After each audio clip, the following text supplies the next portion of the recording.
군들이 아이들을 떼어놓으려고 했어요. 그랬더니 코르자크 선생님이 독일 군들을 가로막았습니다.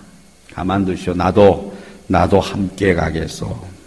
그리고 아이들에게 얘기를 했어요. 야, 선생님이 함께 가면 무섭지 않지? 그래서 아이들과 함께 수용소에 갔습니다. 독일 군들이 보니까 유대인이 아니잖아요. 그래서 끌어내리려고 했는데 선생님이 이렇게 말했어요. 내가 가르치거나 사랑하는 이 아이들만 죽음으로 보낼 수 없습니다. 그래서 함께 갔습니다. 그리고 가스실에 갔어요. 가스실 안에 선생님이 스스로 아이들을 데리고 들어갔습니다. 자기는 유대인이 아닙니다. 그러나 자기가 사랑하는 제자들의 두려움을 조금이라도 덜어주기 위해서 함께 목숨을 바쳤습니다. 히틀러에게 학살된 동포들을 기념하기 위해서 예루살렘에 세운 기념관 뜰에는 겁에 질려있는 제자들을 두 팔로 꼭 껴안고 있는 코르자크 선생님의 동상이 세워져 있다 합니다. 코르자크 선생님은 유대인들에게 있어서는 결코 잊을 수 없는 사람입니다. 여러분, 강한 사람이라고 하는 것은 연약한 사람의 약점을 담당한 용감한 사람을 말합니다. 아마 이 사람은 또 왜 쉰들러라고 하는 사람과 같이 유대인들에게 있어서는 영원히 추앙을 받는 그런 강한 사람으로 남아있을 줄로 믿습니다. 여러분, 섬기는 사람이 있는 세상은 살만합니다. 실패하고 불행한 사람도 섬기는 사람이 많이 있으면 재기할 수 있고 다시 시작할 수가 있습니다. 그래서 섬김이라고 하는 것은 세상과 삶을 아름답게 하는 것입니다.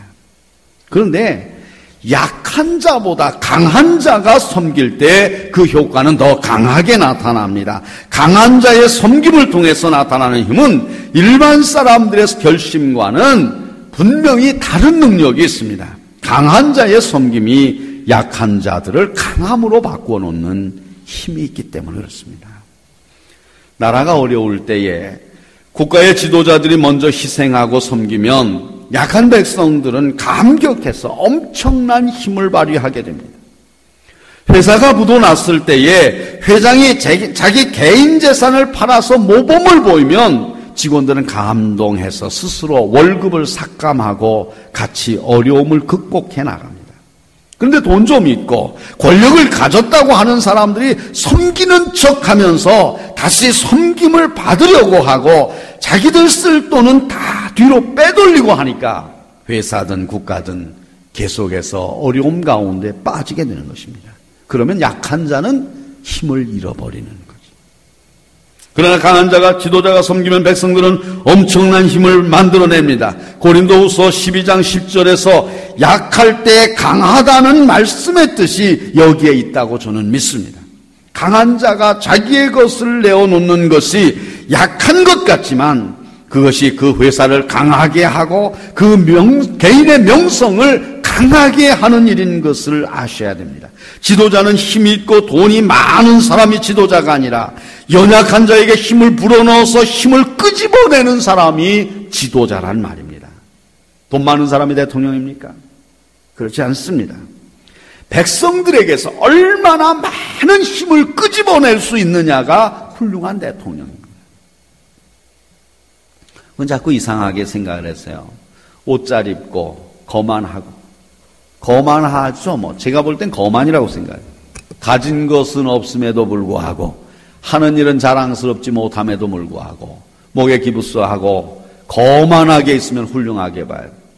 교회도 그래요. 그러죠? 여러분 가서 많이 못 보셨나요? 저는 그런 걸 많이 봅니다. 연회를 이렇게 가봐도 목사는 목사를 잘 알잖아요. 장로님들도 장로님들 잘 알고요. 제가 이렇게 보면서 생각하는 건 그래요. 에휴, 집에 일이나 잘해라. 그런 생각을 많이 해요. 목사님들이 가서 막 얘기하고 그럴 때 나서서 얘기하는 사람도 이래 보면서 하는 게 아유, 네 교회나 잘해라. 그 생각이 제일 먼저 들어요. 지방에서도 이렇게 지방에 하면서 의사 하고 얘기하는 사람들 제가 이래 보면서 느끼는 건 아유, 너나 잘해라.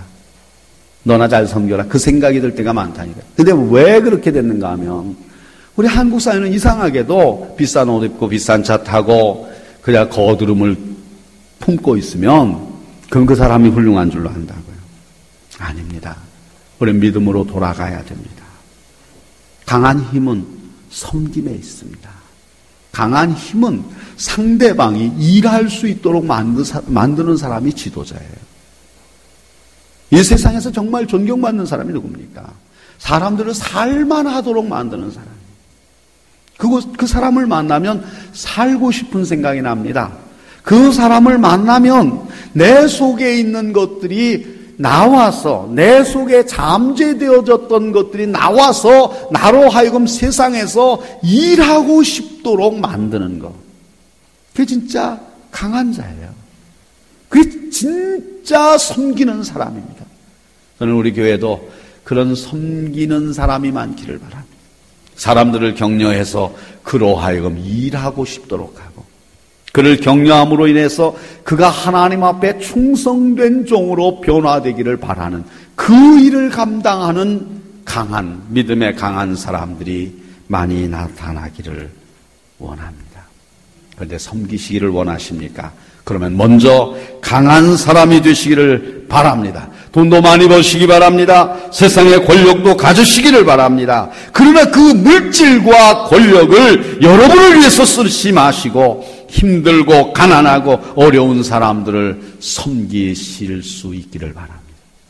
저는 제가 지난번에 얘기하면서 그런 얘기를 했는데, 저는 우리 교회가, 저는 꿈이 커요. 얼만큼 크냐 모르겠어요. 얼만큼 크냐. 저는 우리 교회 여러 가지 기금들을 만들고 싶은 생각이 있어요. 헌금을 전략하고. 저는 우리 교회에도 아마 지역사회를 위해서 선교나 이쪽으로 교회 재정을 그래도 한 30-40% 이상은 써야 되지 않을까, 그런 생각을 합니다. 충분히 지역을 위해서. 그러면 아마 우리 교회가 이 지역에서 하나님의 영광을 크게 나타낼 것이라고 그렇게 믿습니다. 저는 또 뭐 그런 것뿐만 아니라 다른 부분에서도 이런 생각도 해요. 교회가 여유가 있으면 좀 재정적으로 이렇게 교인들을 살 수 있도록 만드는 어떤 기금을 만들었으면 좋겠다. 그것도 많지 않아도 될 것 같아요. 한 10억 그 정도만 기금을 만들어 놓으면 정말 교인들 가운데 막은 아니더라도, 이 사람은 정말 교회에서 일할 수 있는 사람, 이 사람은 정말 교회에서 충성된 사람이 될 수 있는데, 그런데 생활이 어려운 사람들 있잖아요. 생활을 돕자, 그런 생각은 없고요. 저는 그런 생각은 없습니다. 이 사람이 살아갈 수 있도록 삶의 터전을 만들어줬으면. 주는 건 아니에요. 그게 신협이죠. 신협의 일. 신협의 일인데 그런 제도적인 신협이 아니라 이 사람이 사업을 하면 이 사람에게 맞는 사업을 해서 스스로 자리를 잡을 때까지 정말 기도하고 사람을 찾고, 그래서 그로 하여금 사업장을 만들어주고, 그리고 얼마 시간이 지난 다음에 다시 그것을 회수해서 다시 다른 사람을 살리고 하는 그 일을 교회가 감당해야 된다고 봅니다. 근데 쉽지는 않겠죠. 그러나 제 생각은 해요. 그래서 여러분이 돈 많이 버셔야 돼요. 여러분이 돈 많이 버셔서 정말 주의 말씀으로 살고자 하는 사람들이 살 수 있는 길을 만들어주는 교회, 그들 속에 있는 하나님이 주신 달란트를 마음껏 발휘해서 하나님의 영광을 나타내는 교회, 그 교회를 만들어 갈 수 있도록 우리 교회가 되어야 되지 않겠는가 하는 생각을 합니다. 섬기시기를 원합니다. 그러나 먼저 강한 자가 되시기를 원합니다. 강한 자로서 연약한 자를 섬기게 될 때에, 그때의 연약한 자들로 하여금 더 큰 하나님의 영광과 역사를 나타내게 될 줄로 믿습니다. 그것이 강한 자의 섬김의 유익입니다. 그 어떤 것으로도 만들 수 없는 유익인 줄로 믿습니다. 그를 믿는 자는 누구든지 영생을 얻고 천국의 소망을 갖게 할 줄로 믿습니다. 주님과 같이. 예수님께서는 공생애 중에 자신을 섬기기 위해서, 희생을 하기 위해서 오셨노라고 누누이 말씀하셨습니다. 인자에 온 것은 섬김을 받으려 온 것이 아니라 도리어 섬기려 하고 자기 목숨을 많은 사람의 대속물로 주려 함이니라. 예수님은 자신의 희생과 섬김을 매우 기뻐하셨습니다. 저는 그 앞에 있는 즐거움을 인하여 십자가를 참으사 부끄러움을 개의치 아니하시더니 하나님 보좌 우편에 앉으셨느니라. 그 십자가의 희생의 결과로 많은 열매를 맺게 된 줄로 믿습니다.